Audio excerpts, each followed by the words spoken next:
Hello, and thank you for joining us for GSA's annual Stakeholder Update. My name is Devin Meserve, and I am GSA's VP of Marketing and Communications. We typically do this sort of update in person at Seafood Expo North America and Seafood Global, but we decided to transition this content to webinar format for 2026 to reach a wider audience. We'll still have in-person events and presentations at both upcoming shows, but our hope is that we can deliver the information now, and then you'll have time to digest it and gather any notes or questions for more in-depth, productive conversations in Boston, Barcelona, or wherever our paths may cross. Thanks in advance for giving us this time today. I know schedules are busy, and we greatly appreciate your attendance. We do the work we do for and with our stakeholders, and we welcome and benefit from your feedback. Before we get started, I'd like to run through a few housekeeping items. As always, all participants will be muted to ensure a quality audio experience. We will send out a recording of this presentation shortly after the event. As questions come up, please type them into the chat box. We will save some time at the end to answer as many questions as we can, and we can always follow up via email if needed. And lastly, thanks for being here. For this update, you'll hear from me and two of my colleagues, Mike Kosis, our CEO, and Steve Hart, our Senior VP of Market Development. The three of us will do our best to represent the work of our large global team. Here's a quick glance at our agenda and what to expect in the upcoming slides. Mike will welcome attendees with a few words about 2026's theme and high-level organization and certification context, as well as recap 2025. Then we'll move into updates for our certification offerings, special projects and collaborations, technology, marketing, membership, and finally, Summit and events including opportunities to connect to people on our team. And with that, I'll hand it over to Mike Kosis, GSA's CEO. Thank you. Thanks, Devin, and thank you to everyone who's joined us today. I'm Mike Kosis from Global Seafood Alliance. I'm honored to have the opportunity to engage with you. We're grateful that you've chosen to spend some time with us and learn more about what's happening at Global Seafood Alliance. Most importantly, we thank you for your commitment to responsible seafood.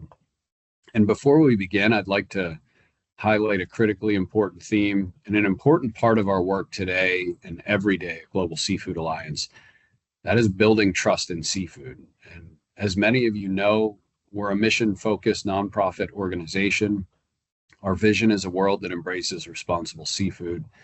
Key part of making that vision a reality involves building trust in seafood. We can't do that work alone. And so I want to recognize all of our partners and stakeholders who are engaged in this work with us. We have a great team at Global Seafood Alliance. We believe collaboration is key, and we're always looking to partner to make a greater impact, especially as it comes to building trust in seafood, which is paramount for us. I'll start with a brief overview of Global Seafood Alliance, mostly for context, and for those who may not be as familiar with the scope of our organization. I already spoke about our vision of a world that embraces responsible seafood, but I can take that a step further with our mission of advancing responsible seafood practices globally.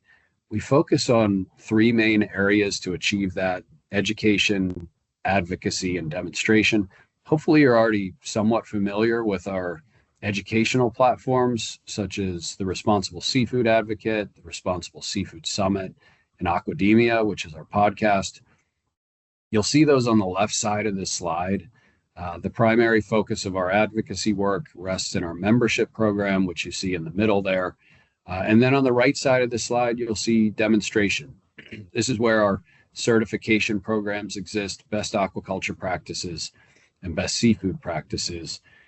And for the next slide or two, I'll spend a little bit more time on our certification programs in more detail. This slide gives a nice overview of where we provide assurances within the seafood industry.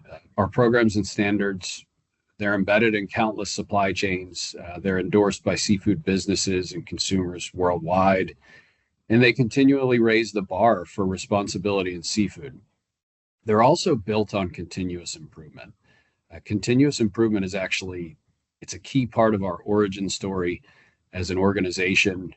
It's built into our DNA at Global Seafood Alliance. I'll also add that we engage in comprehensive coverage. We're focused on each major step of the process, whether that be vessels, feed mills, hatcheries, farms, or processing plants. Each one of those areas or nodes of the supply chain has its own unique challenges and opportunities. And they're all areas where best practices can be demonstrated. So our programs, they're where best practices in seafood come to life. It's also where we can do our part to make sure that nourishment, livelihoods, and communities are sustained throughout the world. Going a bit deeper into the breadth of our certification programs, I'll focus on some headline numbers first. We currently certify over 4,000 facilities worldwide. Overall program growth was approximately 3% in 2025, and BAP program retention was around 86% last year. You can see the breakdown by type here in terms of the facilities, as well as the volumes represented, which is critically important. Around 3.7 million metric tons at the processing plant level, 2.6 million tons at the farm, and around 10 million metric tons through feed mills. I'll also point out the vessels certified, while a small number. This is a very active space. It's one where there's a lot of engagement regarding pathways to improve responsible labor practices in that segment of the seafood supply chain. We have 4 primary areas of focus: environmental responsibility, social accountability, food safety, animal health and welfare. In addition to being active in all major parts of the supply chain, a focus on those core elements really creates even stronger and more comprehensive assurances. Much of our time, attention, and focus comes back to these 4 pillars. In terms of scope, these are also some of our greatest areas to make a positive impact and help move seafood forward.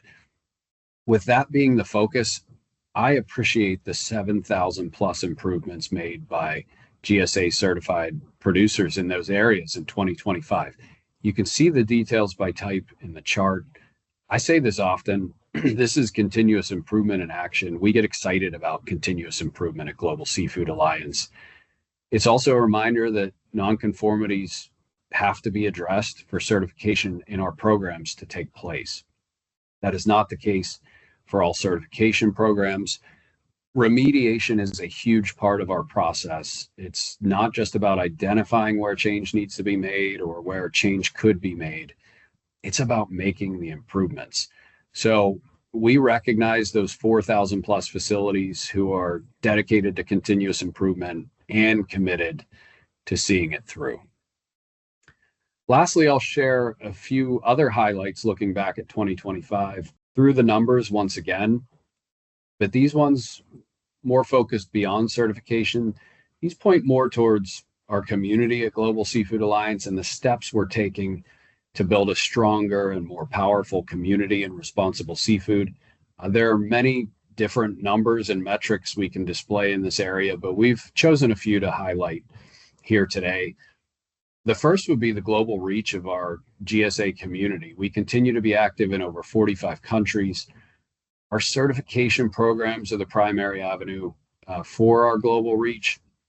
But that also creates a large landscape for our efforts in responsible seafood more broadly.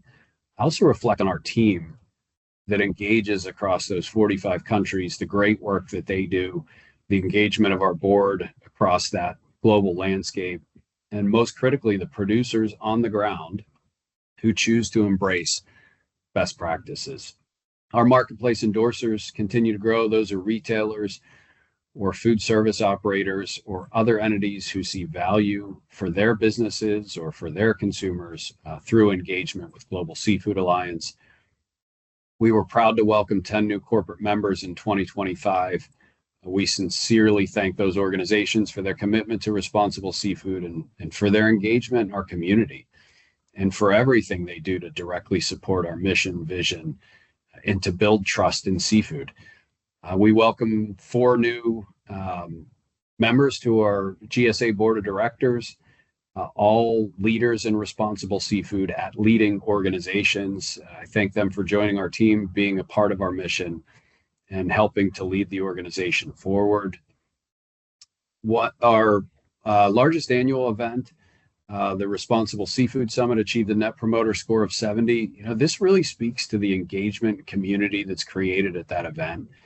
In addition to the content, feedback indicates people show up to be a part of something bigger than themselves, which always inspires us at Global Seafood Alliance. I'm sure there'll be more of an update on our 2026 installment of the Responsible Seafood Summit later in this update. And lastly, continuing on with that theme of community, we had nearly 300 different engagements with the marketplace throughout the year. As I said earlier, we're focused on building a stronger, more engaged community around responsible seafood. Our outreach and market development are critically important in that process. There's also a call to action here. We'd love to connect with you or collaborate with you on your responsible seafood journey, wherever you are at in that process, and however we can help. I'll now hand it over to some of my colleagues. Before we turn the page to outline some of our key work moving forward and some of our 2026 priorities and areas of focus, I'd like to just once again highlight that we can't do this work alone. It requires a lot of partnership and collaboration to deliver our mission at Global Seafood Alliance. So I thank everyone listening here and those outside of this engagement today who are partnering with Global Seafood Alliance to make an impact. I say it often, it takes a large community to advance responsible seafood, and we really appreciate your involvement. With that, I'm pleased to hand it over to Steve Hart. Steve's our Senior Vice President of Market Development. He's going to talk about some important program updates, collaborations, special projects of interest. Once again, thank you for your time today. Thanks for your commitment to responsible seafood. Thanks, Mike. Today, I'm going to share with you some of our GSA program updates. And when many of you think about GSA and our programs, the one you immediately think about is the BAP certification. So I'm going to start with giving you an update of our calendar of changes to our standards. We have a whole suite of standards. As many of you know, on the aquaculture side, those standards start the processing plant, go to the farm, hatchery, and feed mill. We also have a fishing vessel standard. But today I'm going to focus on where our standards are in their process of evolving. All of our standards go through a rigorous process to be updated. And this is our current calendar of where our standards stand in terms of those updates. Looking first at our salmon standard, version 3.0 will be implemented on August 3rd of later this year. Several of the changes that have gone into the standard include things like increased diver training and safety requirements, better animal welfare indicators for not only the fish that are in the net pen, the salmon, but also in the case where cleaner fish are used to make sure we have appropriate animal welfare measures to protect those, better reporting of forage fish ratio, and several other items. All of this really has come down to what used to be a one-day audit now is required to be a two-day audit to meet all of these new additions to the standard. And it's really focused on the complexity of marine net pen salmon production. Was really the primary reason why we've seen new clauses being added and seen that duration go from 1 day to the now 2-day. Next standard that we'll talk about is the feed mill. We released version 3.3 in December. And the reason we did this, because you see in those notes, there's a version 4.0 that's going to be, we'll start working on later this year.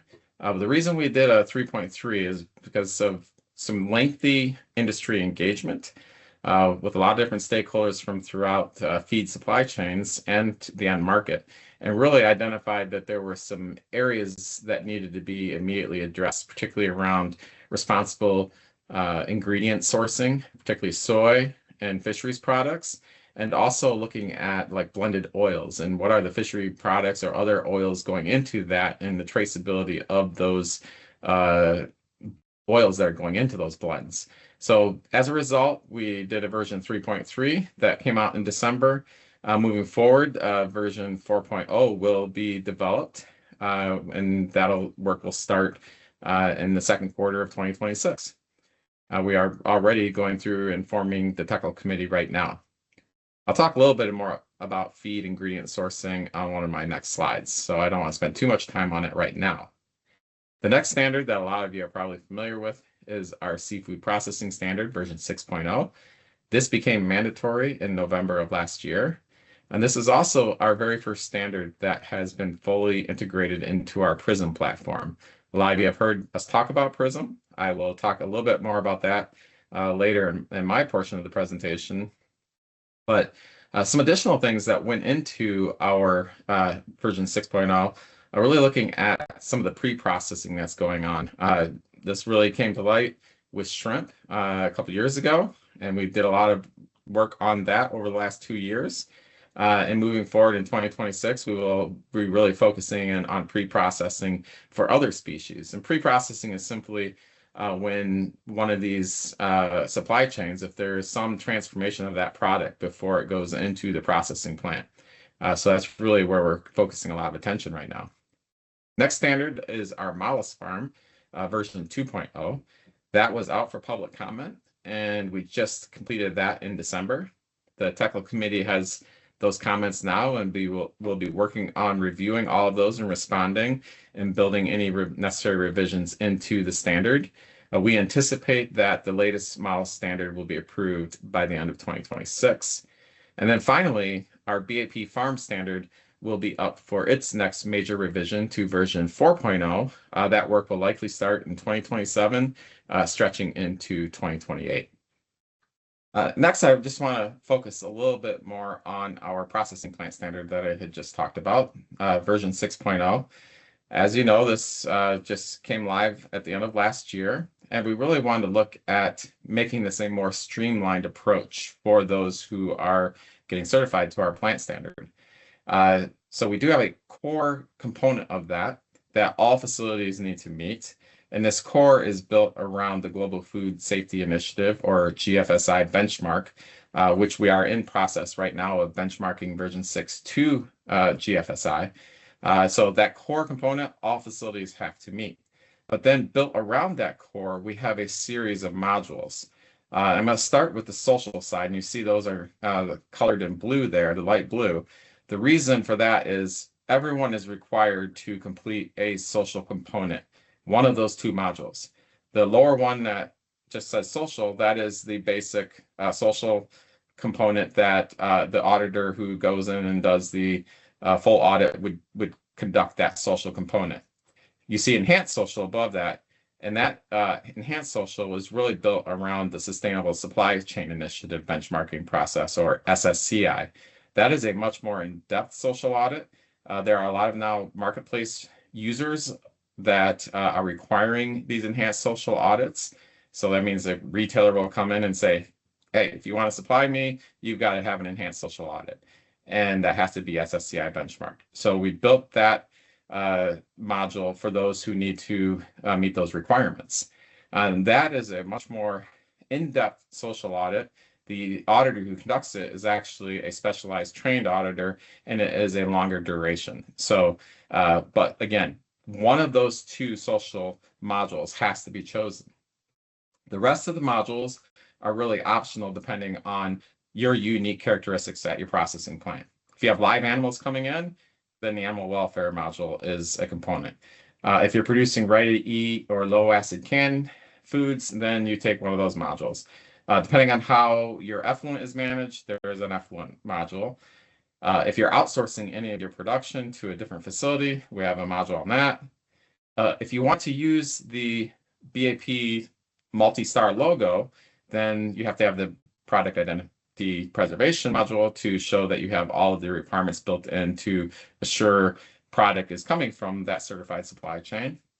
Finally, for that finished product testing side of things, looking for things like antibiotic residue, If you're in a high-risk region where we know that there are issues with antibiotic residue being detected, then you may have to use the finished product testing module. And then if you are a very remote processing plant, we have a remote environmental module that is specific for those. So that's just a little bit more in-depth look at our processing plant standard. Moving forward, I told you we'd talk a little bit more about feed. It's an area I'm particularly passionate about as I came into the aquaculture industry and the seafood industry through the feed side of things. So I'm going to talk a little bit about responsible ingredient sourcing. We mentioned version 3.3 of the feed mill standard started in December of 2025. And this was really looking at including more requirements around both fisheries products and oil sources and soy ingredients. And as we're looking to move forward and develop version 4.0 of our feed mill standard, there are a couple of areas where we really could use some increased industry engagement. I know we've talked to probably a lot of you around these issues, but we need to continue to have those conversations as we're looking at what are the high-risk areas in feed. And they're really around IUU fisheries ingredients and deforestation and land conversion in soy supply chains. And these are both areas that we're looking for help and support to eliminate the risk of these showing up in aquaculture feed supply chains. When you look at our latest version 3.3 of our feed mill standard, we are now asking all feed mills to make a commitment to eliminate deforestation and land conversion from their supply chain. There are still a lot of questions about how this can be done. So in our version 3.3, we really left it to the feed mill to develop a plan that is unique to your situation. Moving forward, as we go into version 4 of our feed mill standard, expect to see more strict requirements around both IUU fishing and not only IUU fishing, but also social operations on fishing vessels that are providing fisheries products, and then also looking at deforestation and conversion-free supply chains for soy.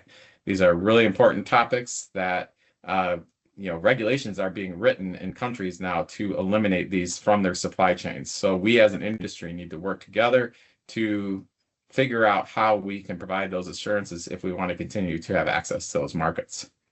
The other one I want to talk about, a lot of you probably saw our announcement in 2025 that we are going to eliminate ablation from shrimp supply chains using the BAP program by the end of 2030.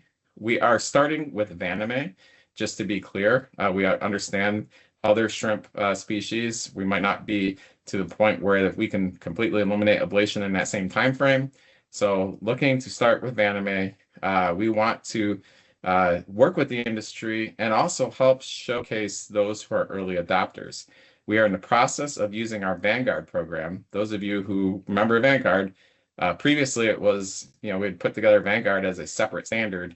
But now we're looking at this a little differently, where Vanguard will be a couple of clauses that can be added on to the regular standards. So in case of ablation, added onto a hatchery standard, where the auditor can go in and ask a few different questions and look and follow these couple different clauses to assure that the ablation is not being used at those hatcheries. And then that hatchery would get recognition as an early adopter of being ablation free. We are currently putting together a issues-based technical committee that will help us put together those Vanguard requirements for ablation-free supply chains. So again, look for more coming in the near future on how we'll move forward with removing ablation from BAP certified supply chains. Finally, I want to wrap up kind of the BAP discussion around an exciting project we have with the Nature Conservancy. Small farm engagement has been really important to many of you. We've had a lot of conversations over the years with people from throughout the supply chain asking us to get more closely involved with these small farms. The issue has always been for certification, the cost of certification is just isn't economically feasible for these really small producers. And when I say small farms, I'm talking specifically around volume of output from those farms and hectares, the size of those farms. So we've been having a lot of discussions. We've tried a lot of different things in the past, including using our current farm standard and different models to try to help and certify these small farms. But again, the standard was too complex and also just not cost effective for these really small producers. So over the last couple of years, we've had some conversations with the Nature Conservancy, and we really decided the best way to move forward would be to develop a standard specific for these very small farms.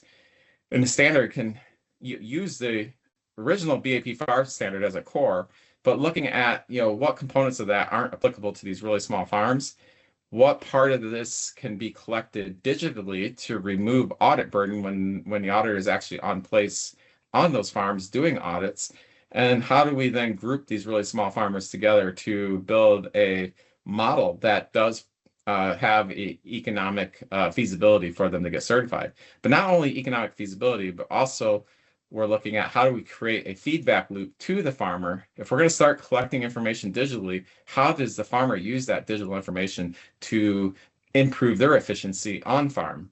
That's really the focus of this small farm project. It is a 2-year project that started at the end of last year, end of 2025. So we see this moving forward into 2027. Our plan is to start piloting this later this year. We are going to do pilots in 3 different countries. That's the plan right now. And those are India, Thailand, and Mexico. So we are looking for partners in those areas and look for more to come as this project continues to develop and move forward. We just have started, completed the first component of the project just about a month ago, and we are moving into drafting a standard right now. So again, more to come on this one, but I wanted to give you all an update of where this project stands right now. Moving into non-BAP related items now. As many of you know, we've been talking quite a bit recently about human rights in seafood supply chains, and how can we provide greater assurance outside of just auditing in terms of the things that are happening in the seafood supply chains and how our workers are being treated. We know social audits are important. We know they're an incredibly valuable tool that is used throughout the supply chain, especially by retailers and food service operators, but we also know that they don't paint a complete picture. An audit is a snapshot in time, and we need other tools to help assess what is happening in these supply chains to provide the greatest assurance that workers are being treated fairly. Over the last couple of years, we've had this convening of these various retailers and food service operators to come up with ideas on how we can build that toolbox. And we really focused in on 2 items.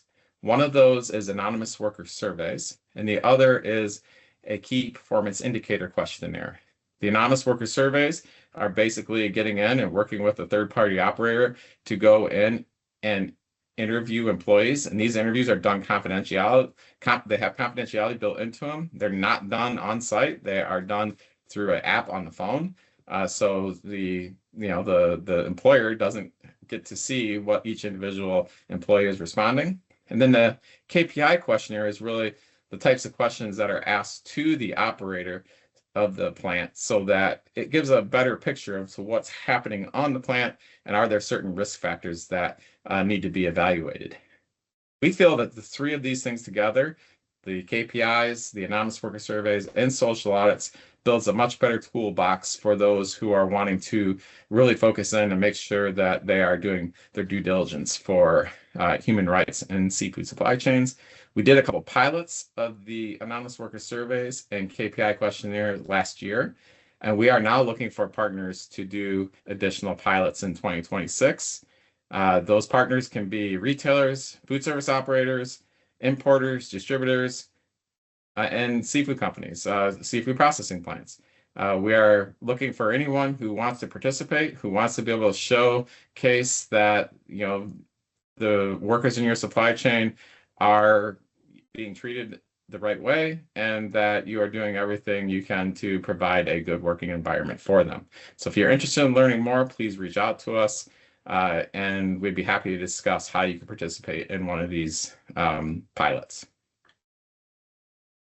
Okay, moving on to the wild capture side of things. A lot of you probably recall that GSA had a MOU with the Responsible Fisheries Management RFM program. That program evolved to Certified Seafood International in April of 2025. We have just signed an MOU now with CSI, and we'll continue to work with them moving forward. And really, it's around the collaboration of acknowledging each other's programs. GSA's strength has been in the BAP program and aquaculture. We also have the fishing vessel standard, and CSI is a fisheries program. GSA has no plans to operate our own independent fisheries program, so we really saw this as a good fit between CSI and GSA to provide the whole suite of coverage for both wild and farm seafood supply chains. We're really excited to be talking more about this. We just signed the MOU a couple of weeks ago. We're going to continue to work together and promote each other's programs in the marketplace. So look for more to come on our relationship and working together with CSI. The last thing I'm going to talk to you today about is our PRISM platform. I mentioned it a little bit earlier, but really it's kind of, for those who don't know yet, the platform is really built around providing what previously would be siloed data streams into a single spot for users to go in and access information, particularly around audit data and traceability information. And it's really built around standardization. So you can have different data streams flowing into PRISM as long as those data streams are using standardization like GDST. Then that information can feed into PRISM, and you can get that information from multiple sources. This allows interoperability, which is really important. And you can overlay reporting, so i.e. Audit reports with traceability. And also with PRISM, we have built customizable dashboards, so you can build your own view on what is important to you in your seafood supply chain. All of PRISM has been built around this GDST and GS1 capable platform. So any of the traceability providers who are meeting the requirements of GDST can feed into PRISM, which is nice because you could have one platform that is doing traceability data for farm to processing plant, and then a different one doing processing plant to end market. And because the way PRISM is built, all of that will show up in one seamless traceability stream in the PRISM platform. If you want to learn more about this, please join us at either Boston or Barcelona, and we can give you a live demo. We are also putting together some feedback communities for users of PRISM.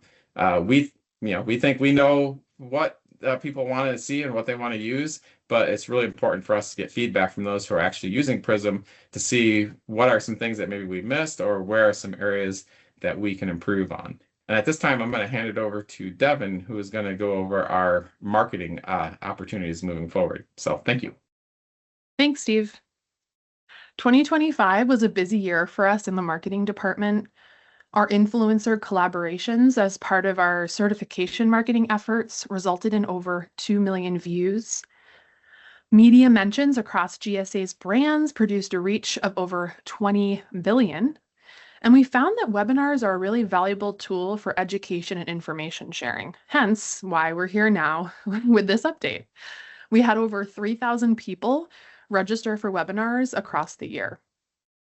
Our Responsible Seafood Summit, which I'll talk a little bit more about in a later slide, received a Net Promoter Score of 70 from attendance, a score that is considered exceptional or world-class. And lastly, our podcast, Aquademia, now in its 7th year as a product, saw 22% increase in listens.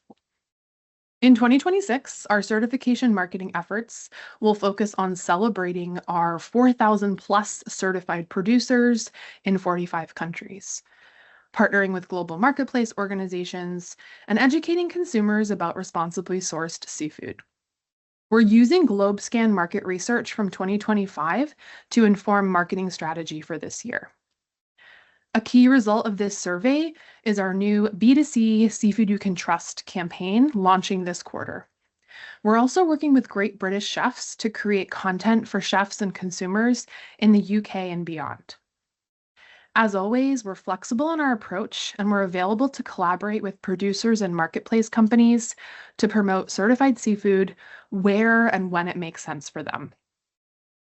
And finally, a social media campaign launched in 2025 called Seafood with Standards will continue into 2026 with additional installments of the Instagram Reel series. So be on the lookout for that.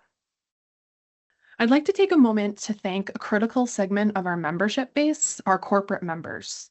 I hope many of you recognize your own organizations on this slide.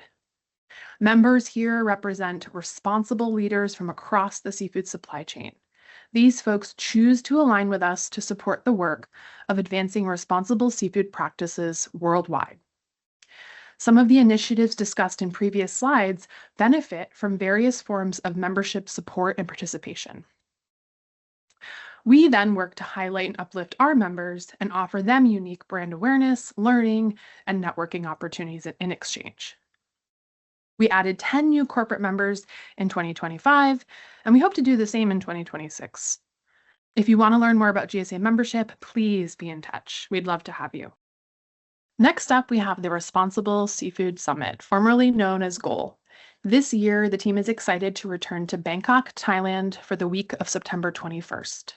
We'll be co-hosting the 25th edition of our conference with the Center for Responsible Seafood, our sister organization known for its own Shrimp Summit. The conference will be held at the Shangri-La Bangkok, a beautiful riverside hotel. A GSA and TCRS team just returned from a planning trip to Bangkok, and they look forward to curating an experience that is representative of what you've come to appreciate about the summit program year over year, but in a fresh location with local flavor woven throughout. The summit is dedicated to uniting all corners of the seafood sector, and the program will work to identify emerging issues before they become challenges and shape long-term strategies and solutions to address them. This year, we'll have 3 days of programming starting on Monday, September 21st, followed by optional field trips on Thursday, September 24th. Throughout the week, we'll offer a handful of networking meals and receptions, and you don't want to miss our gala evening on the Wednesday of that week. A favorite event for many at Summit each year is the Responsible Seafood Innovation Awards reception. The awards program recognizes individuals and organizations finding new solutions to the challenges facing aquaculture and fisheries.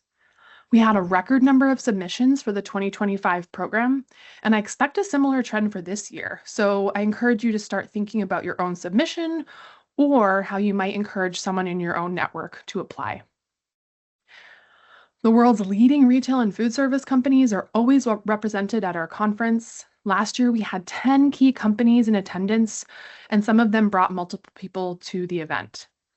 We have a handful of confirmed companies for 2026 that we'll soon announce, so make sure you're subscribed to receive those communications from us.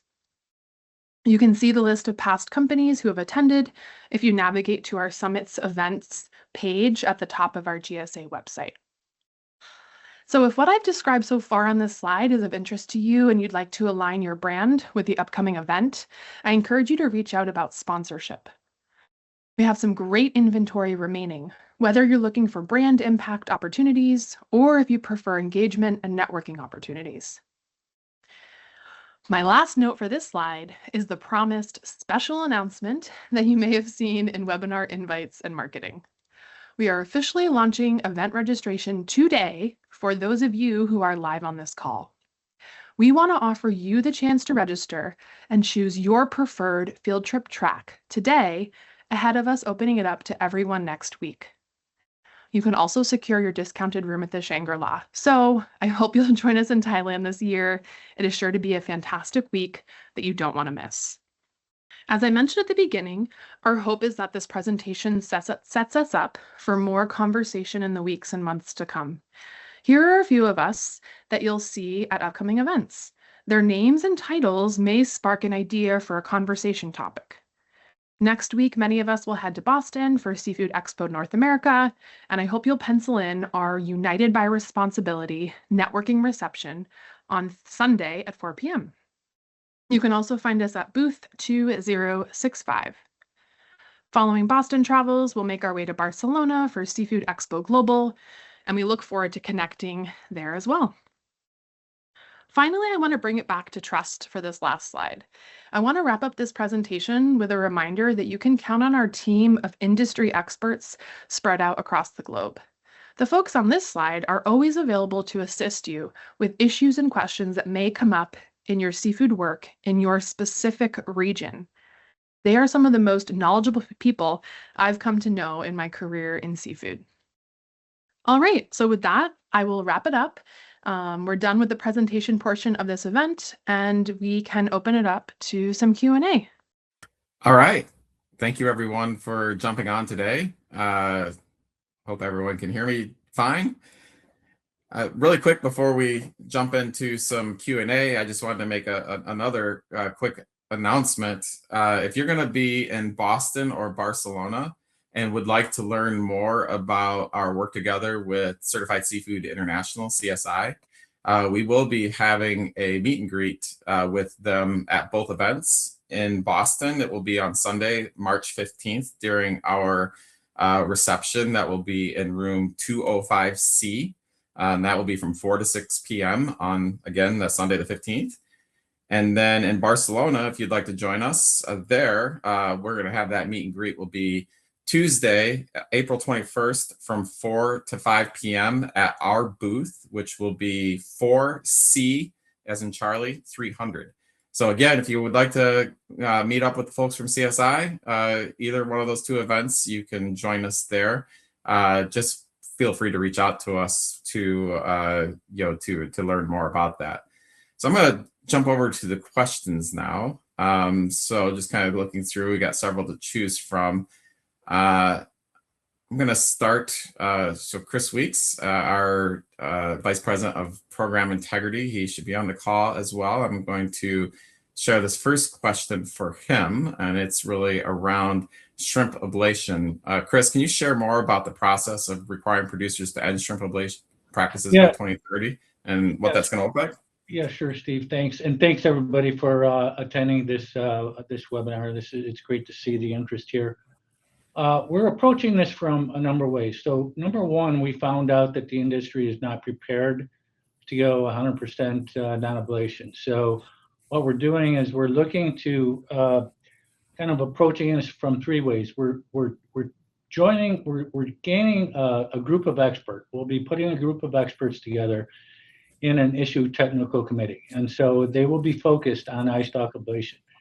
Another thing we're doing is we have the ability to develop, we have a Vanguard program where we can recognize those organizations or those hatcheries and farms that are sourcing 100% non-ablation free. So what we can do is recognize those folks that are actually out there doing it already. And the third thing that we're going to do is we're basically, we need to, with those line of experts that we're lining up, we need to really conduct an assessment to figure out where the gaps are at and how to get those filled. So it's a three-pronged approach here: issues technical committee, experts, and assessment, and a Vanguard program. So we feel we can get there. It's not that high of a hurdle, but the industry is just not prepared to go there yet. And with BAP certification, we require 100% compliance to all facilities. So we can't just pick and choose parts of our stock that are certification programs that can meet it. It's got to be 100%. So.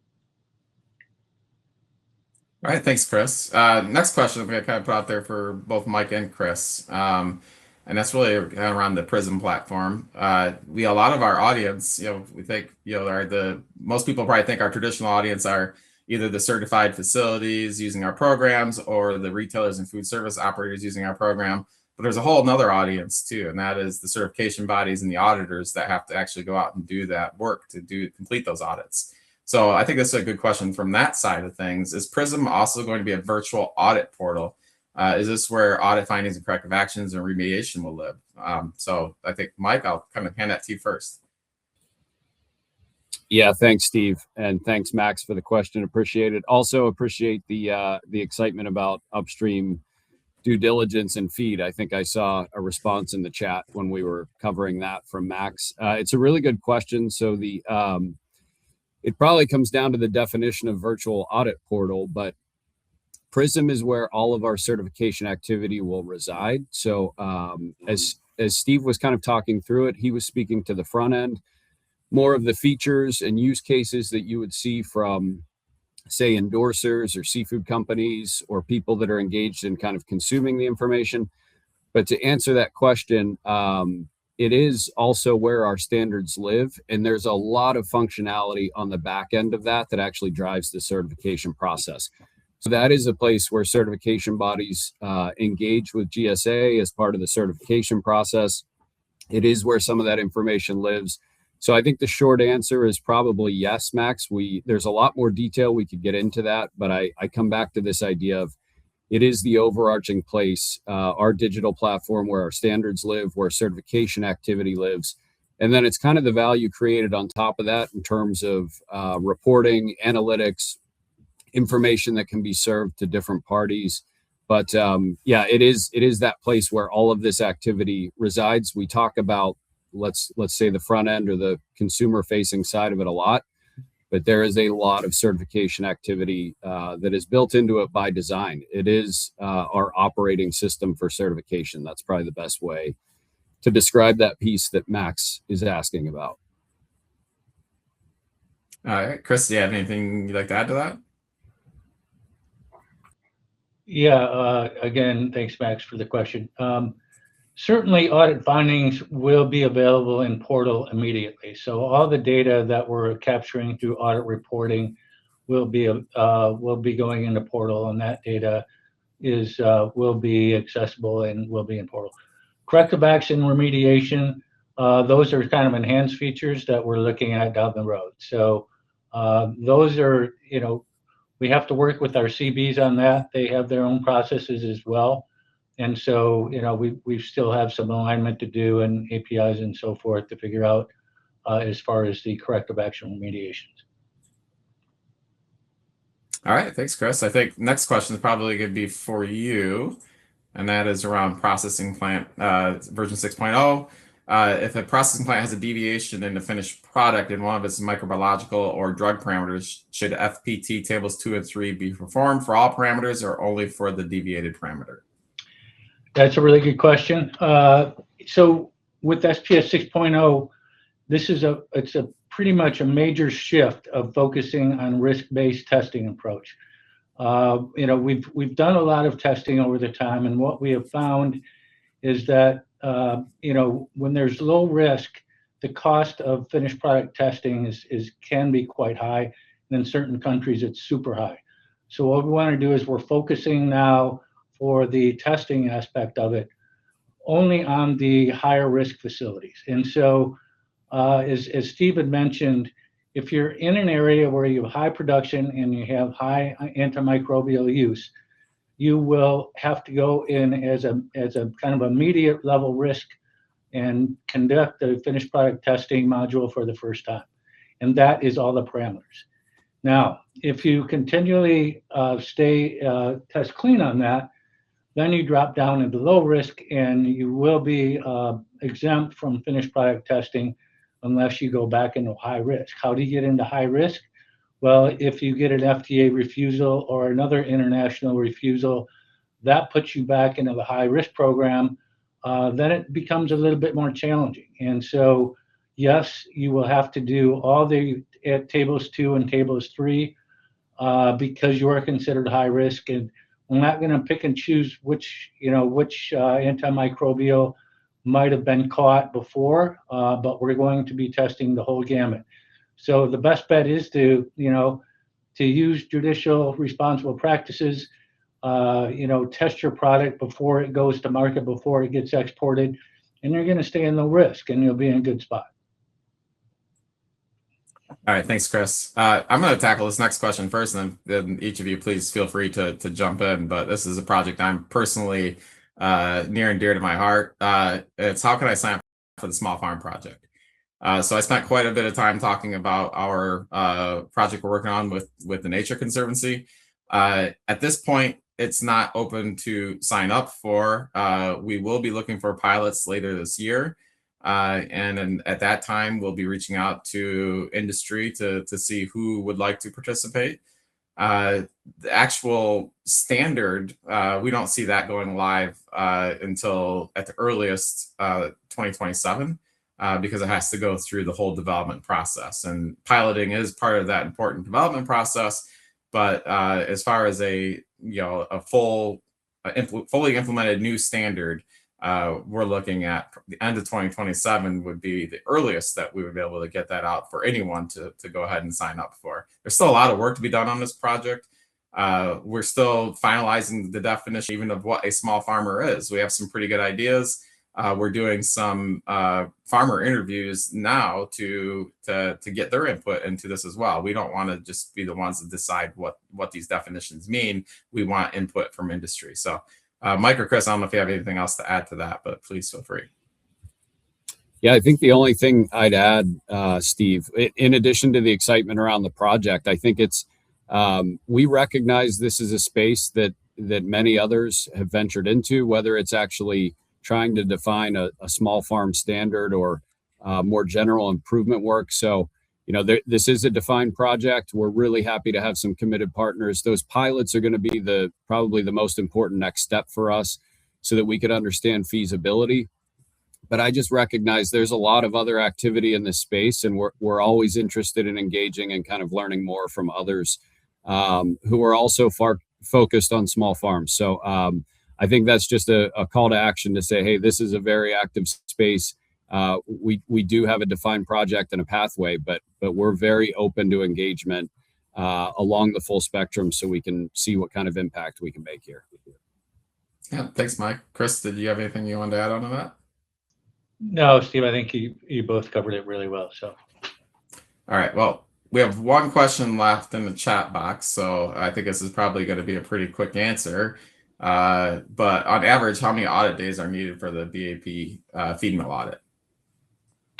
Yeah, right now the feed mill audit under its current standard version is a 2-day audit.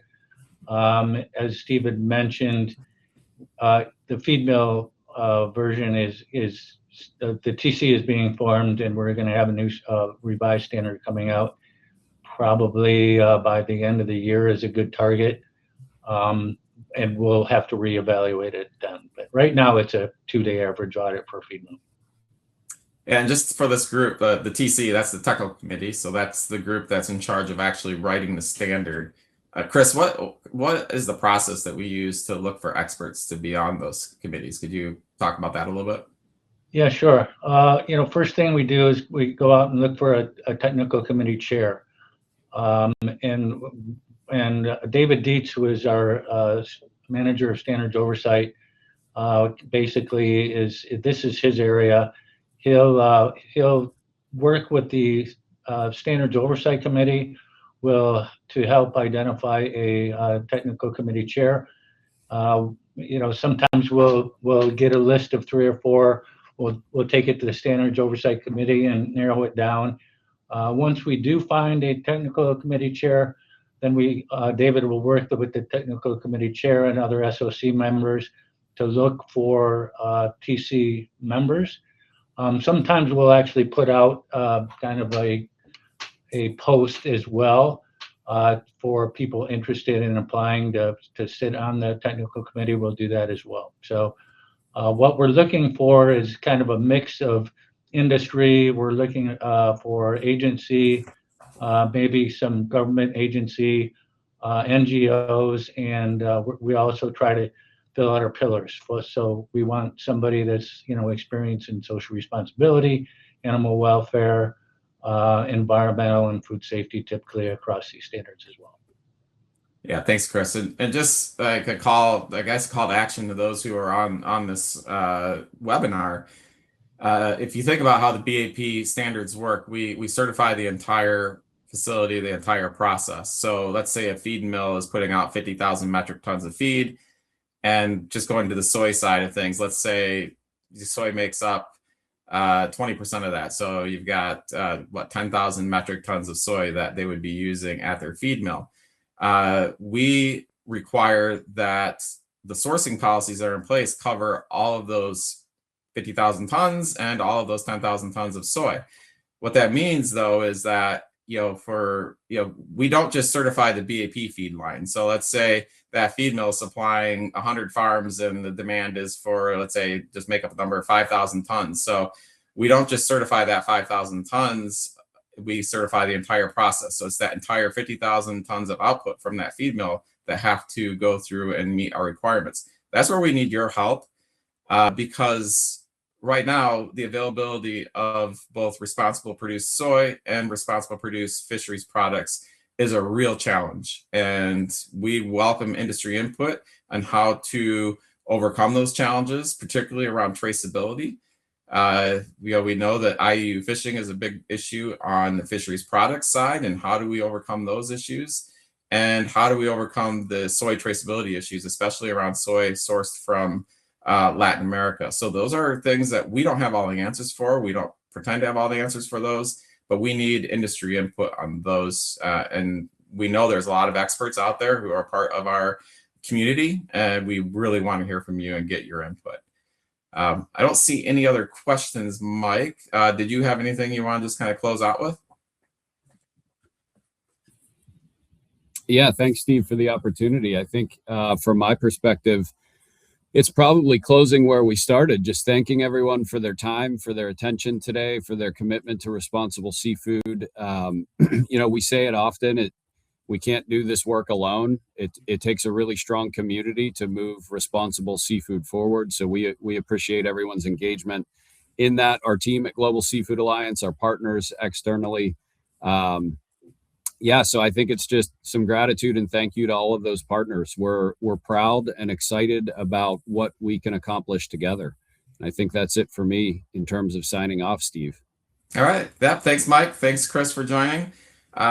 Just keep in mind there will be a recording available, so you'll be able to watch this again in the future. And again, we look forward to seeing you in Boston and Barcelona. So have a good day, everybody.